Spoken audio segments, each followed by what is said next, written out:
In the long-running SEC case against Reggie Middleton and Veritaseum, we have a procedural clash on whether the defense gets to keep their objections on the record as the court decides on whether to close the Veritaseum Fair Fund. Chief Magistrate Scanlon has already recommended approving the final accounting, discharging the distribution agent, terminating the fund, and sending any remaining money to the U.S. Treasury. The SEC asked Judge Kuntz to strike the defense's only objections as well as Franklin Jason Siebert's declaration.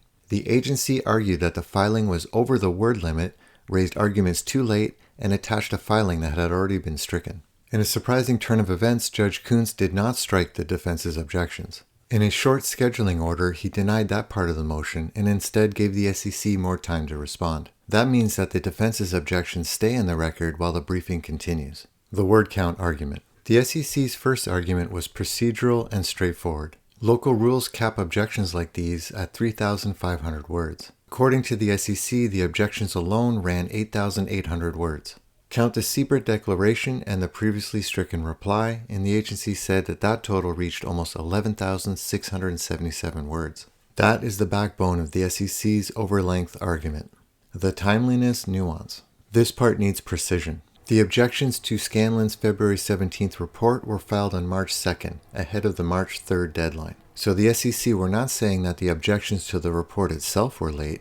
Its timeliness argument was narrower. The agency said defendants were trying to revive account-related disputes they should have challenged earlier, after Scanlon's February 6th order refusing a response to quarterly accountings. Under the SEC's reading, any objection to that earlier order was due by February 20th. The reattached filing. The SEC also zeroed in on Exhibit A to Siebert's declaration. Earlier, Chief Magistrate Scanlon had struck a reply because replies were not permitted on that letter motion without leave of court. The SEC argued that attaching that same filing as an exhibit violated the earlier order and should be struck again.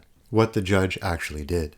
What matters here is what the order says and what it does not say. The March 12th order is brief and procedural. It does not explain the judge's reasoning. It says that the motion is denied in part and granted in part. Denied as to striking the objections and the declaration, but granted as to giving the SEC more time. The SEC's response was set for April 10th, 2026, and the defense's reply for April 24th, 2026. So the precise takeaway is this. The SEC did not get the defense's filing struck, but it did get a longer window to reply.